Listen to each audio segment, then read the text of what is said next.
El encuentro de hoy es neoliberalismo, imperialismo y sus crisis, y va a estar a cargo del compañero Adrián Piva, que es un compañero de Poder Popular, sociólogo, especialista en este tipo de temas y además, bueno, militante hace muchos años, lo cual suma muchísimo a este tipo de encuentros para pensar un poco también, ¿no?, la praxis y no solamente quedarnos en la reflexión.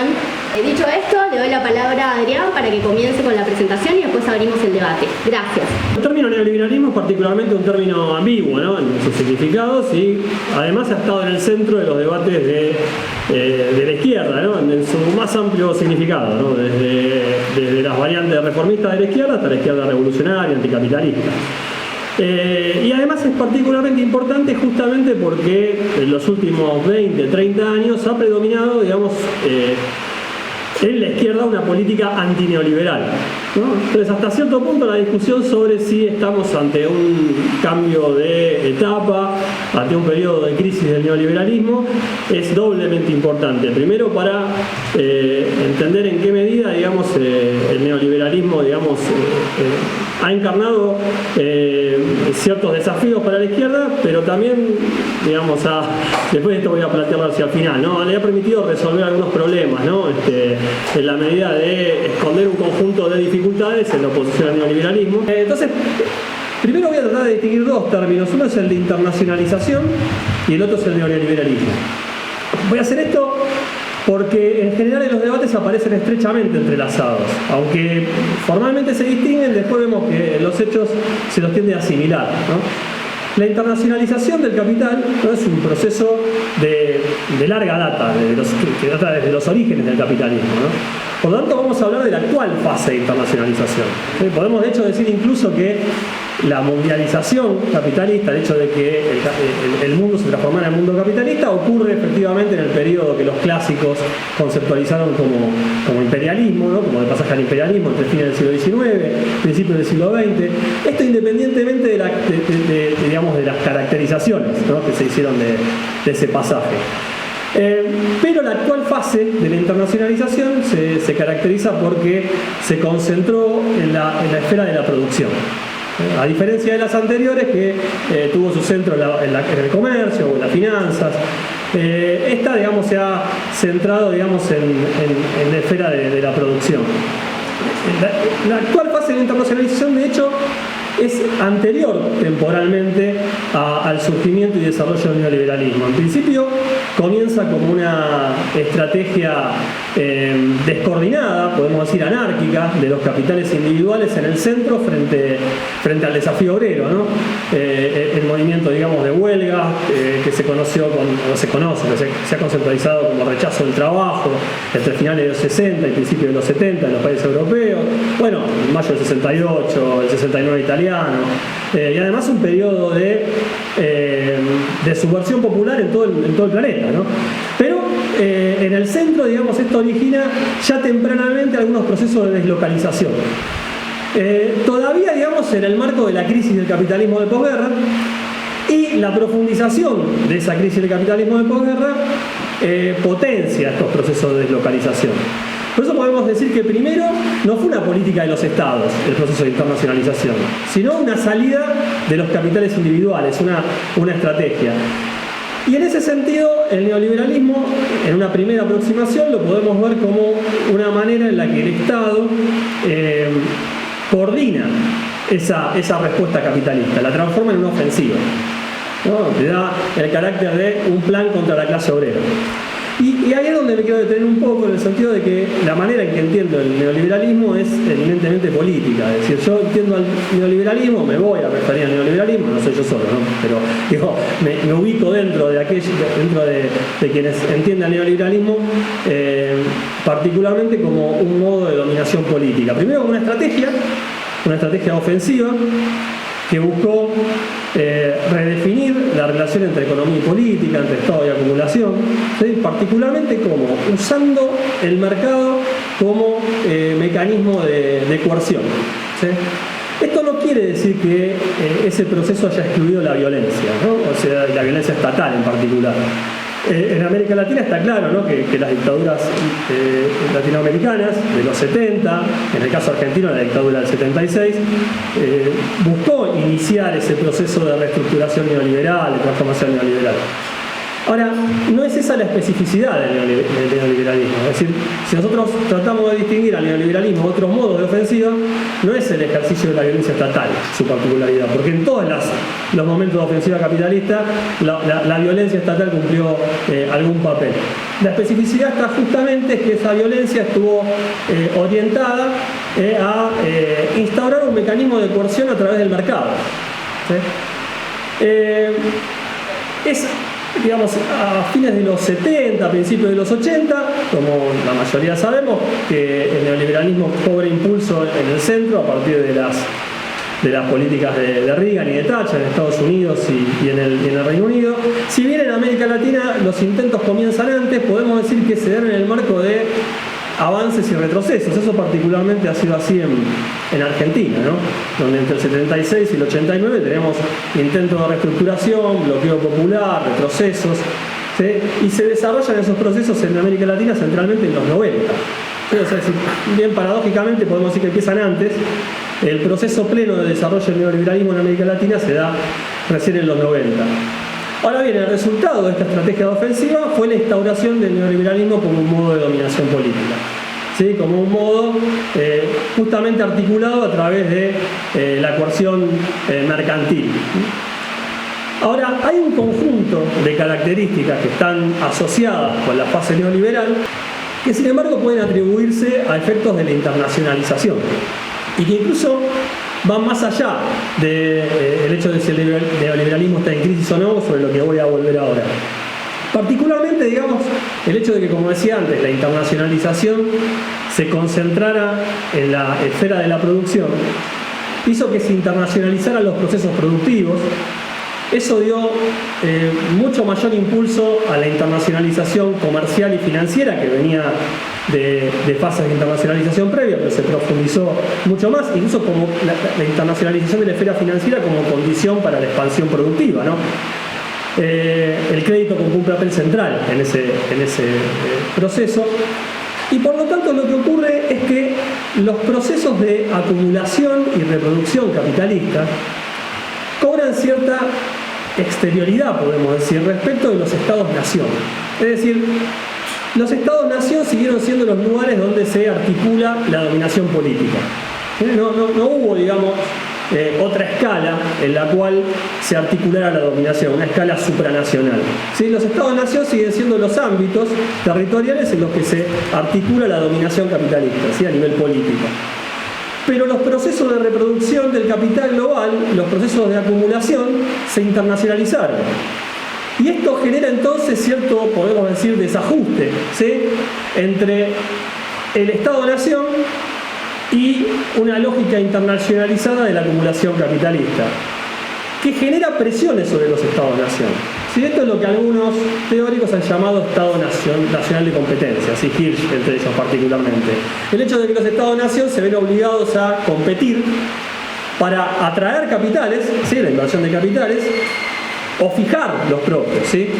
Esto afecta igualmente a países centrales y periféricos, pero afecta particularmente a la periferia, donde la necesidad, digamos, de adecuar las condiciones, la necesidad de los estados de adecuar las condiciones de la dominación y la explotación de la fuerza de trabajo en los territorios nacionales para fijar capitales es más fuerte, ¿sí? Pero también fue importante en los países, y sigue siendo importante en los países centrales, e incluso Estados Unidos, que durante una primera etapa podemos decir que impulsa esta internacionalización del capital, ya para fines de los 90 y ya durante todos los 2000 empieza a ser un problema serio, ¿no? El tema de volver a repatriar capitales, atraer más inversiones de otros países centrales, es decir, este problema, digamos, de atracción, fijación de capitales pasa a ser un problema general de los Estados-nación.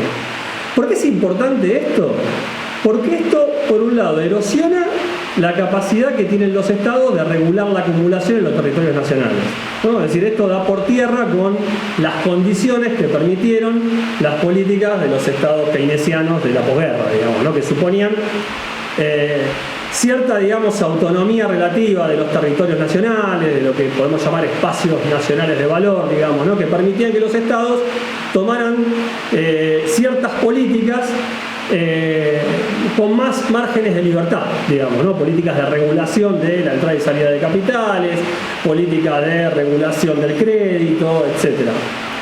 Hoy, digamos, esto resulta, o hoy, digamos, desde mediados de los 70 y particularmente desde los 80 a los 90, resulta particularmente limitado. Y al mismo tiempo erosiona la capacidad de integración política del Estado, ¿no? Es decir, la capacidad de integrar demandas populares. ¿No? Porque con la posibilidad de integrar demandas populares depende, entre otras cosas, de manejar la política fiscal, de tener ciertos márgenes de libertad que la internacionalización capitalista recorta.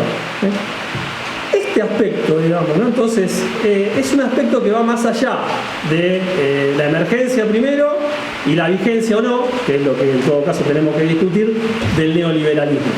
¿Sí? Esta erosión de las capacidades de regulación de la acumulación en territorios nacionales y de integración de demandas populares, digamos, persiste en la medida que persiste este desajuste del que hablábamos antes entre reproducción global de capital y los estados nacionales como ámbitos donde se articula la dominación política.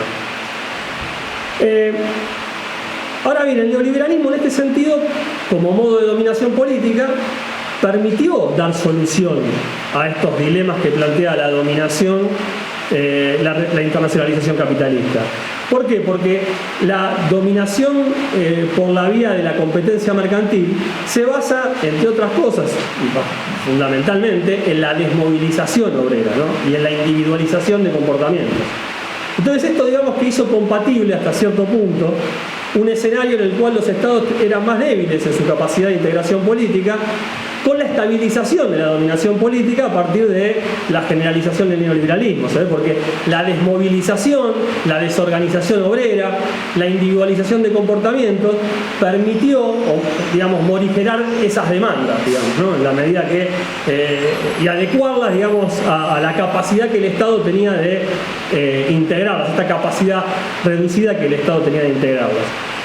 Esto es producto de la derrota histórica que sufre la clase obrera y que está en el origen de estos dos procesos simultáneos, el neoliberalismo y la internacionalización, ¿no? Una derrota que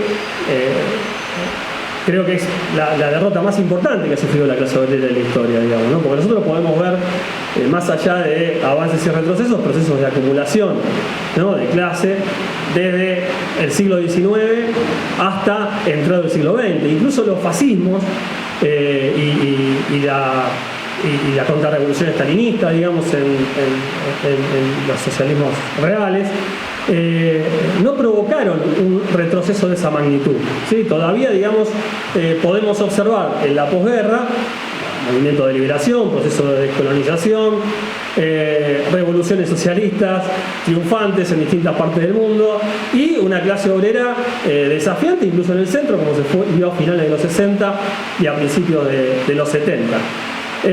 Por lo tanto, digamos, lo que tenemos es una derrota que tiene un carácter catastrófico, ¿no? Porque significó la derrota tanto de la vía reformista, de la estrategia reformista de la clase obrera, representada por la estrategia de las socialdemocracias, básicamente en Europa, y la estrategia revolucionaria, ¿no? Finalmente con el derrumbe de los socialismos reales a finales de los 80, principios de los 90. Entonces, en la base de esta capacidad de imposición del neoliberalismo, una disciplina de mercado, de desmovilización, está esta gran derrota. Lo que empieza a pasar desde finales de los 90, principios de los 2000, es que empezamos a observar primero en algunas regiones de la periferia y desde la crisis global de 2008, también en el centro, síntomas de una crisis del neoliberalismo. Y necesito síntomas de una crisis del neoliberalismo, pero esto no implica reversión de los procesos de internacionalización.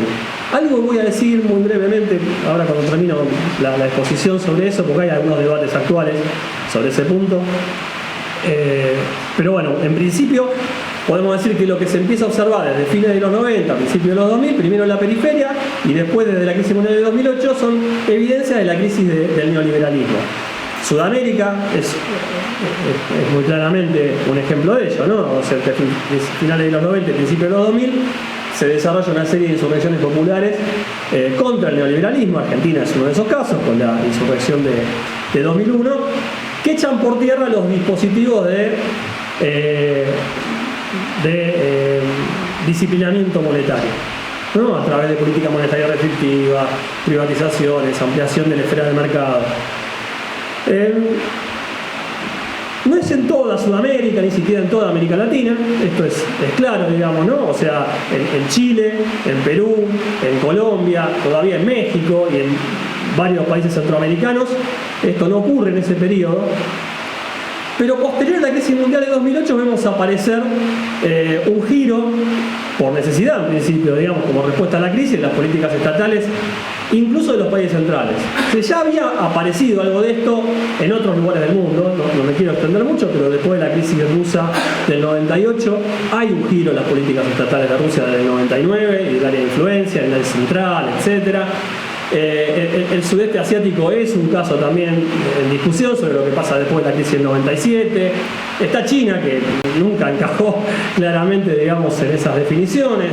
Japón, desde los 90, entra en una recesión y también hay una transformación de las políticas estatales, pero esto es mucho más claro después de la crisis mundial de 2008, donde particularmente Estados Unidos empieza lentamente, primero lentamente, pero después aceleradamente, a abandonar las políticas de restricción monetaria, etc.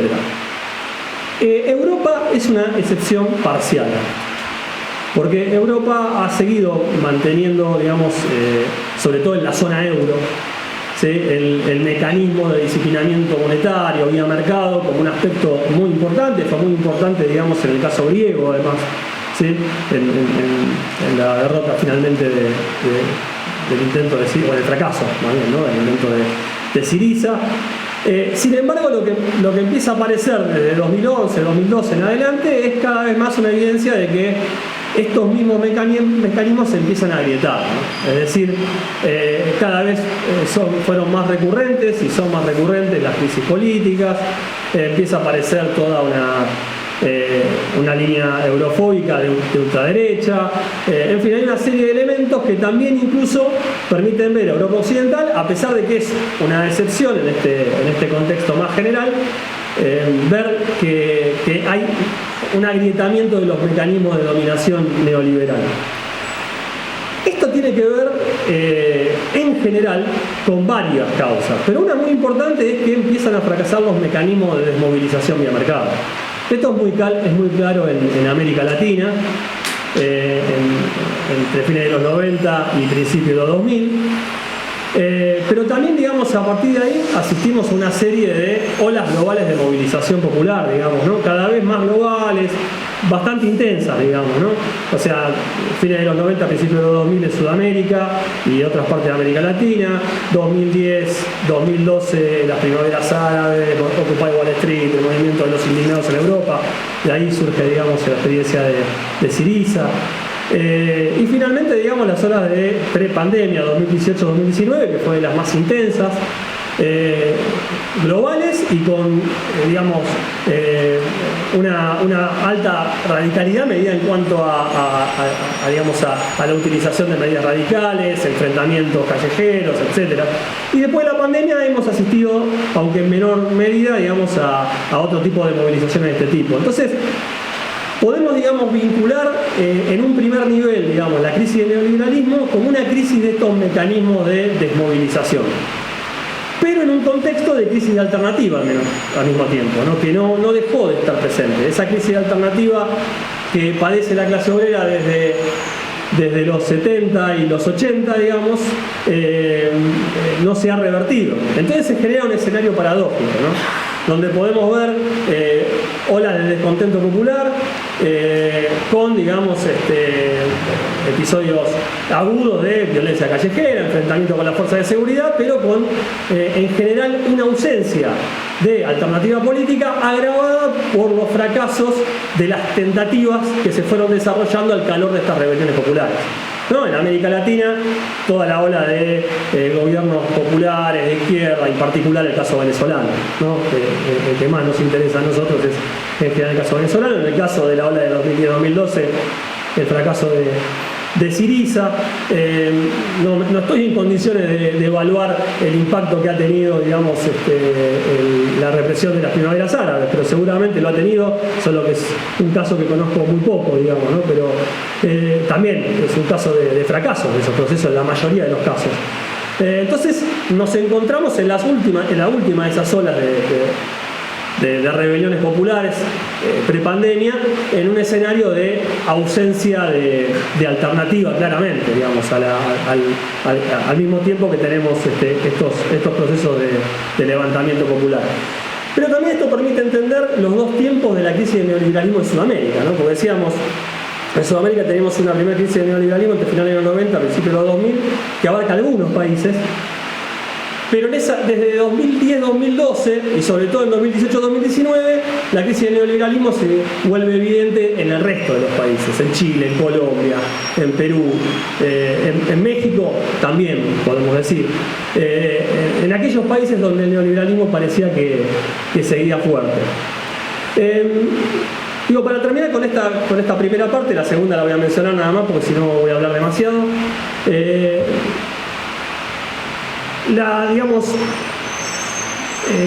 La crisis del neoliberalismo podemos decir que se constituyó en un terreno de disputa, ¿sí?, de proyectos de recomposición de la dominación, pero que todavía no se atisban muy bien sus contornos. Entonces sobre esto no voy a poder decir demasiado. Ha habido intentos de restauración neoliberal, pero han fracasado hasta ahora, ¿no? El intento de Juntos por el Cambio, el primer intento por lo menos, fracasó. El intento bolsonarista también fracasó. Incluso cuando hablamos de fracaso dentro del propio curso del gobierno. Es decir, los gobiernos no pudieron llevar adelante sus propios programas, ¿no? Pero al mismo tiempo se observan otras tendencias. Tendencias que en general voy a sintetizar con el término de una vuelta de cierta repolitización de la lucha de clases, pero en un sentido autoritario. Lo que pasa es que no quiero decir mucho más que eso porque no es muy claro cuáles son esas tendencias. Se ha visto algo de eso en distintas partes de América Latina, se ha visto esto en Estados Unidos, se ve esto en muchas corrientes de la derecha. Esta repolitización de la lucha de clases es más general, porque la repolitización de la lucha de clases también se observa como un fenómeno en los intentos de gobiernos post-neoliberal en América Latina en los 2000, ¿no? Es decir, aparece, digamos, otra vez el papel del Estado en la integración de demandas populares, ¿no? Y demás, ahí con un signo distinto.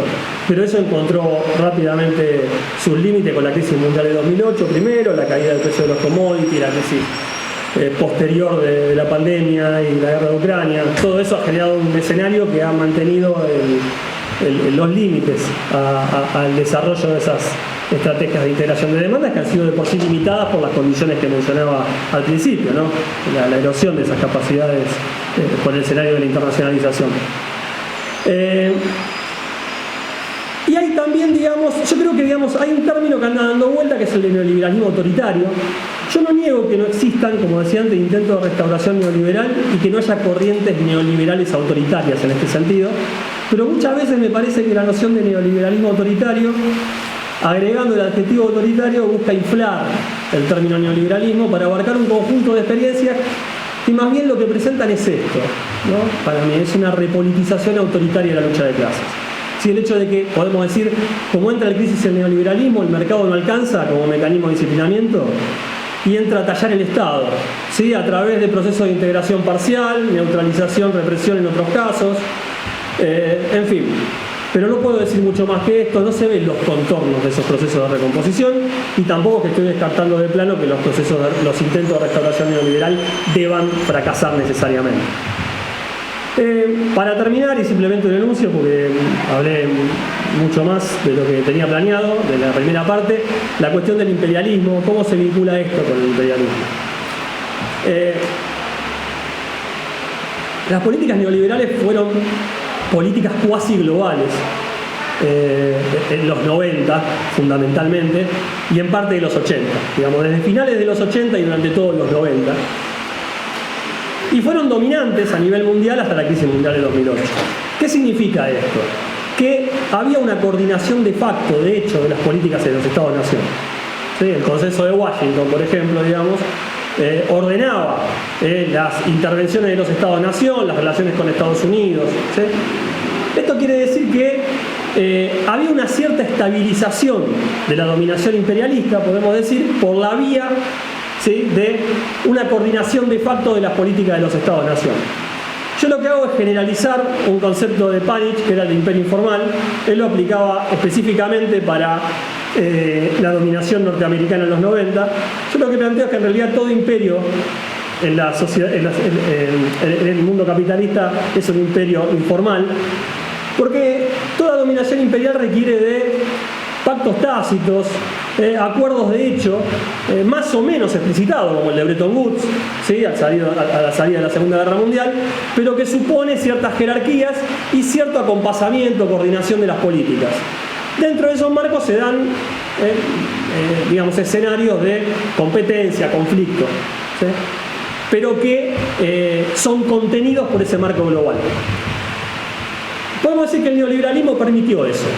Sí, el consenso de Washington fue eso. Digamos, después del Bretton Woods podemos decir que vino el consenso de Washington. Pues si de alguna manera entra en crisis el neoliberalismo y lo que hay es un escenario donde no se advierte bien para dónde va la cosa, ¿sí?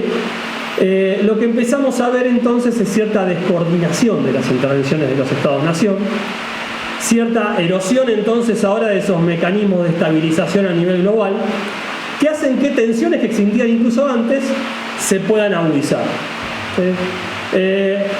Voy a solamente, porque si no voy a ocupar demasiado tiempo y encima yo a las 8 me tengo que ir, así que quiero cortar acá. Simplemente voy a mencionar esto.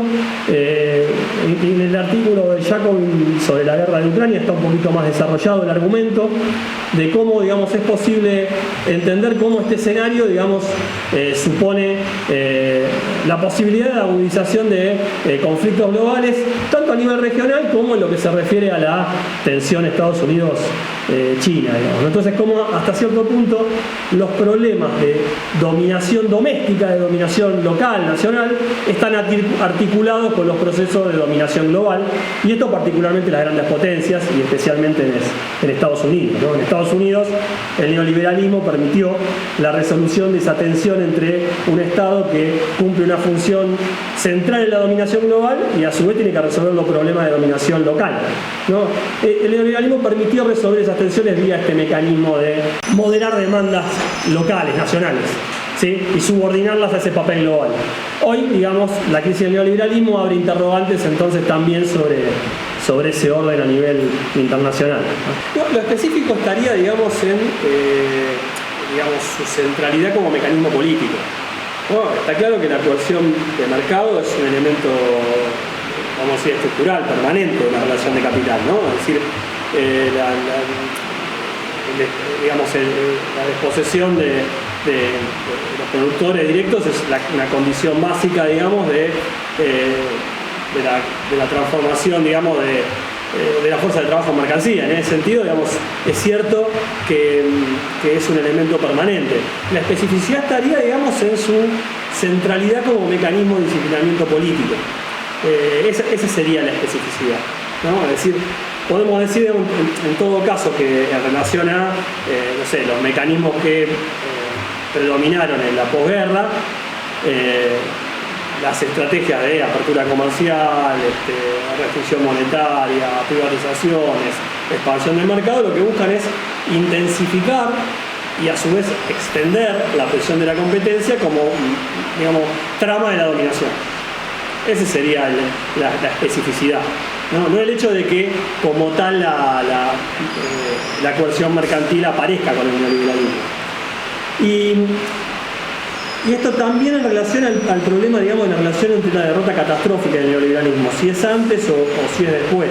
En realidad, y esto lo puedo entonces articular con la pregunta de Nadia, o en realidad más bien el planteo es: hay un proceso que es primero anárquico, digamos, de respuestas individuales de los capitales. Ahí empieza ya un nivel de la ofensiva capitalista, digamos, ¿no? Cuando una empresa amenaza a los trabajadores con que se va a ir, o cuando hace una nueva inversión pero la hace en otro país, empieza a despedir trabajadores, etc. Ahí ya empieza la respuesta capitalista, digamos, ¿no? ya empieza, es un nivel, digamos, microsocial de la ofensiva.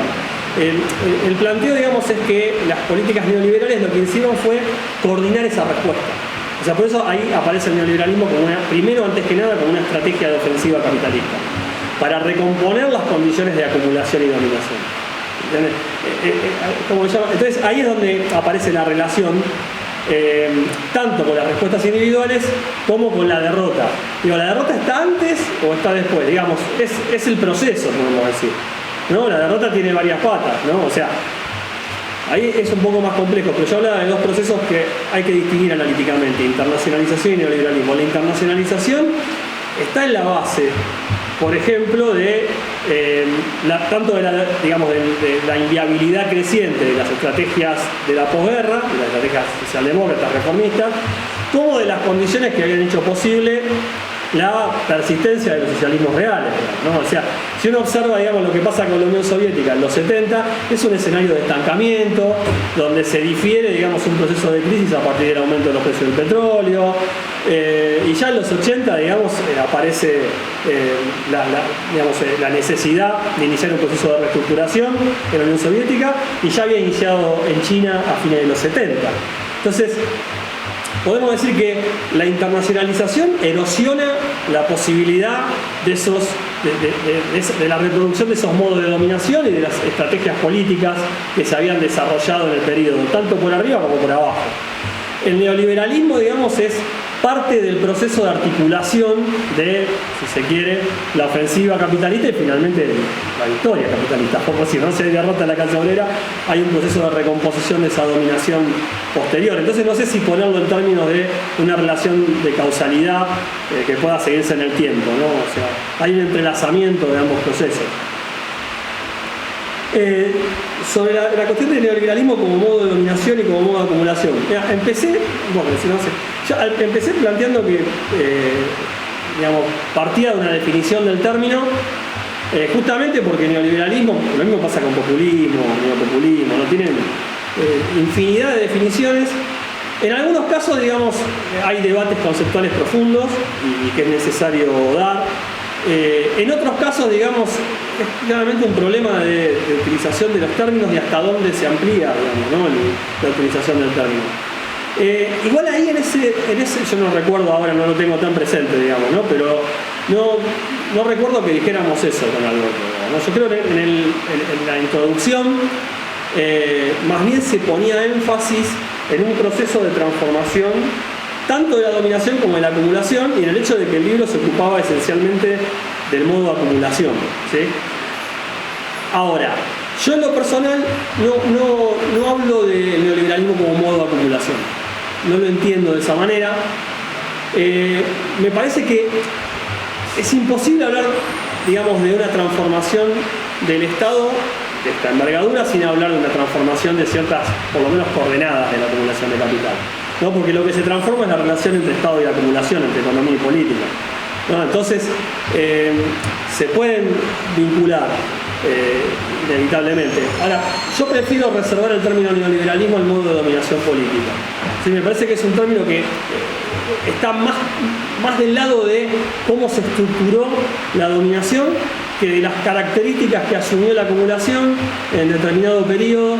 Me parece que además el término de modo de acumulación es más variable todavía.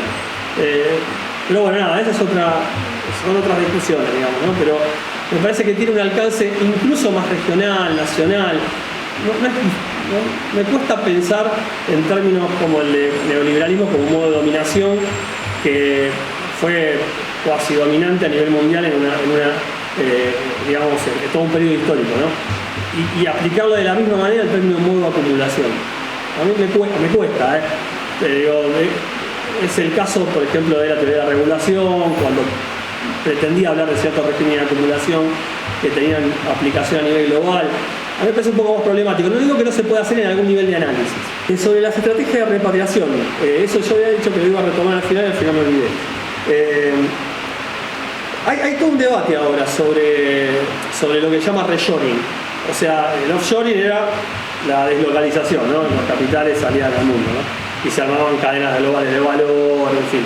El reshoring es la vuelta de, sobre todo, la producción industrial, en particular a los países centrales. En parte, digamos, es parte de política de los Estados-nación, lo que voy a decir, Trump consiguió claramente esa política. No se suspendió totalmente la era Biden. Los incentivos para que vuelvan siguen estando. En Europa se están aplicando políticas de ese tipo. Y hay quienes sostienen que estamos en el inicio de un proceso de reversión de esta fase de internacionalización productiva. Yo no soy más cauto con eso, nunca digo que no, los procesos son históricos. La internacionalización de la producción afecta a las redes globales de suministro, como se vio ahora con el problema de la pandemia, etc. Implica transformaciones territoriales grandes, digamos, ¿no? Porque detrás de la acumulación de inversiones en un territorio implica que hay cambios de infraestructura, de, no sé, carretera, camino. Esto lo estudió muy bien David Harvey, ¿no? Cómo, digamos, se produce el fenómeno de retroalimentación entre los procesos de inversión, las transformaciones territoriales, la infraestructura, ¿no? Eso no se cambia de un día para el otro, no es fácil modificar, por eso es mucho más fácil volver para atrás procesos de integración meramente comercial o financiera que hacerlo cuando se da el nivel de la producción. Hay capitales que hacen inversiones a 20, 30 años, o sea, no se van de un día para el otro, se generan grandes pérdidas. Esto hace que los procesos por lo menos sean lentos, ¿no? Ahora, ¿se podría dar una reversión? Yo no voy a decir que no nunca, porque creo que existe un cierto nivel de contingencia, no creo que existan tendencias inevitables en el capitalismo. Ahora, por otro lado, los procesos de integración productiva que se dieron, o sea, a mí me parece que son de una envergadura tal que volver, digamos, a una renacionalización, podemos decir, de esos circuitos productivos sería una discusión bastante grande. No me imagino, por lo menos en lo inmediato. No sé, en un plazo más largo, no lo sé. Sí, lo que a mí me parece que está pasando ahora y tiene chances de que se profundice, eso sí, es que haya ciertos procesos de reversión de la internacionalización en sectores estratégicos desde el punto de vista de la seguridad nacional, en determinados, sobre todo en estados centrales. Me parece que sí hay una política en ese sentido. Es donde más se está viendo. Si vos ves, la mayoría de los ejemplos es en el caso de chips que se utilizan también para armas o qué sé yo, no sé, ese tipo de cosas. Algunas cuestiones tienen que ver con comunicaciones que son muy sensibles. Yo creo que ahí es posible que pase esto. Está pasando, de hecho, digamos, está pasando en Europa, está pasando en Estados Unidos. Ahora hay una política de Japón en ese sentido. China, digamos, es pionera en eso, trató, digamos, siempre de evitar que eso ocurriera, y de hecho concentró capacidades que necesitan otros países y lo utiliza como arma. Entonces eso sí puede ser que pase. Pero nada, ahí ya estamos en un terreno especulativo. Está pasando, lo especulativo que pase a futuro, pero eso está pasando. Lo de la Unión Europea, y mira, yo creo que es una excepción porque justamente por el mecanismo del euro, ¿no? O sea, es muy difícil desarmarlo, ¿no? O sea, sobre todo en la zona euro, es mucho más fácil, por ejemplo, para el Reino Unido salir de la Unión Europea que lo que era para Syriza salir del euro, o para cualquier país europeo salir del euro. Entonces el euro se transformó en una trampa de doble vía, a mí me parece. Me parece que exige, veo las discusiones que se armaron sobre el tema de la moneda común, y que algunos salieron a decir es imposible hacerlo. Bueno, es cierto en un nivel que cualquier integración monetaria, más profunda o menos profunda, como sería un caso de una moneda simplemente para el comercio, exige cierta coordinación de políticas fiscales, etcétera, ¿no? Entonces, bueno, eso, digamos, la existencia de la moneda común impone restricciones. Por la mera existencia de la moneda común. Uno no puede mantener la moneda común y que los estados uno tenga un 1% del déficit, otro tenga 15%. Que uno tenga una crisis financiera y los otros no sean afectados. ¿Se ve? O que el Banco Central Europeo no deba hacer nada. Entonces me parece que impone ciertas restricciones. ¿Eso qué hace? Limita la posibilidad de respuesta de los estados nacionales a las crisis políticas. Ahí es donde me parece que se ve cierto agrietamiento. Esto lo planteó muy bien Bonfeld en un artículo, Werner Bonfeld. Búsquelo, está ahí. Hay un viejo artículo de 2002 que es muy bueno, donde planteaba justamente cómo el euro era un mecanismo de dominación a nivel europeo, y hay un artículo posterior donde muestra cómo esto se había transformado en un problema, digamos, ¿no? Entonces, me parece que este es el problema, digamos. O sea, limita la capacidad de respuesta de los estados, ahí es donde aparecen las tendencias a las crisis políticas, pero al mismo tiempo es muy difícil salir de ahí. Y por eso, digamos, hasta cierto punto, en situaciones como la de Grecia, funcionó lo que no funcionó en Argentina en 2001, ¿no? O sea, eso era otro debate, otra discusión. Algunos decían, en el 2001 era imposible no devaluar. No había, por el tema de si había la posibilidad de una salida deflacionaria de la crisis. No, es imposible por las diferencias de productividad, etcétera. La única solución era una devaluación.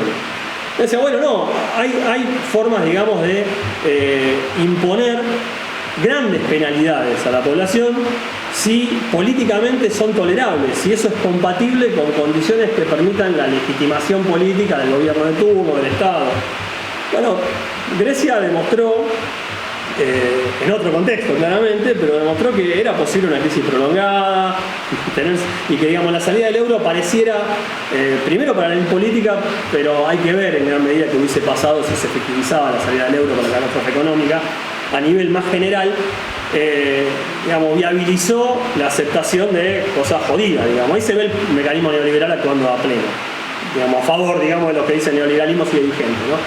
Por otro lado, la propia experiencia de Syriza es parte de la demostración de los agrietamientos del mecanismo neoliberal. Sí, a mí me parece que, antes que nada, digamos, el tema de la internacionalización y de la figura del Estado Nacional de Competencia, de digamos, este Estado que se ve limitado en su capacidad de integrar demanda, sirve para pensar primero los límites de los procesos de integración de demandas populares en esos gobiernos populares, progresistas, como lo llamemos, de izquierda, de los 2000, ¿no? Eso se ve claramente en el caso argentino, donde, digamos, hay ciertos pisos posteriores a la reestructuración capitalista de los 90 que no pudieron ser techos, ¿no? Pisos y techos. De segunda hablamos de desempleo, empleo en negro, pisos ahí en ese caso, ciertos techos, digamos, ¿no? De salario, etcétera, digamos, que no pudieron ser perforados, la dualización del mercado laboral, de la fuerza de trabajo, en fin, hay un conjunto de transformaciones profundas que no fueron revertidas. Yo creo que eso da cuenta de la limitación de esos procesos en los contextos globales. Y después tenemos que ver la segunda ola, ¿no? La segunda ola yo creo que tiene que ver con el final de un periodo que permitió cierto relajamiento de las restricciones, de esos límites durante los 2000, y que tuvo que ver con el boom de los commodities, en un contexto en el que además, por ejemplo, no solo Argentina, sino otros países de la región venían de procesos de reestructuración reciente.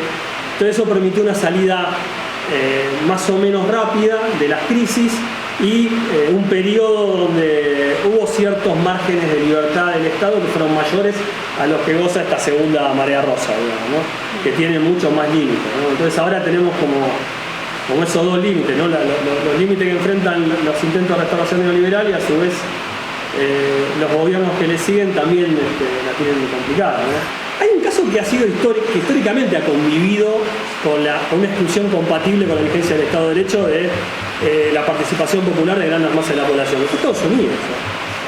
Yo en otro artículo anterior, yo creo que no lo digo, pero en otro artículo anterior digo, ojo que esto se puede expandir, digamos, y lo estamos viendo en muchos casos, el hecho de que baja la participación de participación electoral. Estados Unidos tuvo históricamente, paradójicamente, hasta el gobierno de Trump, ¿no? Que eso genera lo contrario, el efecto contrario. Pero hasta ese momento tuvo muy bajos niveles de participación electoral.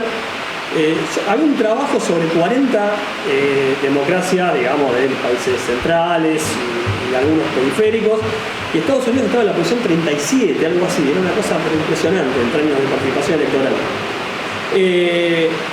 Hasta la década del 60, incluso con segregación racial, digamos, abierta, ¿no? Con leyes y demás, ¿no? Que segregación en el sur. O sea, no es tan impensable procesos, digamos, que se sostengan sobre la exclusión de la participación popular, incluso por desmoralización, digamos, ¿no?, de gran parte de la población. Yo no sé qué va a pasar en América Latina en los próximos años, pero en la medida que hay procesos de rebelión popular que chocan con la crisis de alternativa, eso genera desmoralización y puede generar en algunos casos digamos, un cierto repliegue, falta de participación, que, digamos, hace compatible márgenes recortados de integración de demandas, un mayor control estatal, con elecciones periódicas y cierta, digamos, cierta vigencia de la Constitución. No es necesariamente una ruptura de ese tipo, pero lo otro sí lo tenemos, en Turquía lo tenemos. No estamos hablando de Turquía, que está al lado de Europa, ¿no? Irán es un caso de eso, hace muchísimo tiempo. Bueno, en América Latina para mí hay varios. El Salvador se encamina claramente a hacer eso. Honduras fue eso durante un tiempo largo. No sé, o sea, no estoy diciendo que vaya hacia ahí la cosa. Lo que digo, yo por eso prefiero no hacer predicciones, no sé qué va a pasar. Pero uno de los elementos posibles es cierta, digamos, exclusión, neutralización de aquellos cuyas demandas no pueden ser fácilmente integrables. Es verdad lo que vos decís, digo, en Argentina, en la región, es posible ver cierta correlación, podemos decir, ¿no?, entre el neoliberalismo, entre las reformas neoliberales y ciertas transformaciones en el modo de acumulación. A mí me parece que ahí aparecen entremezclados aspectos que tienen que ver con características específicas del periodo neoliberal, con transformaciones más profundas de la internacionalización, y además no es lo mismo, pongámosle, lo que pasó en Argentina que lo que pasaba en Alemania, en Estados Unidos o en Japón. ¿Se ve? A ese nivel. Digo, no, porque no es lo mismo y no es lo mismo Argentina que lo que pasó en Bolivia o en Chile en el periodo neoliberal a nivel del modo de acumulación. Ahí es donde me parece que es menos generalizable, ¿no? A eso me quería referir, quizás. No es lo mismo un país que, no sé, el modo de acumulación estuvo asociado a una reorientación exportadora basada en procesamiento de recursos naturales, que otro que exporta, deslocalizó industria y exporta tecnología, digamos, blanda, software. ¿Se entiende? A eso me refería, ¿no? No sé si es generalizable en términos de un modo de acumulación neoliberal.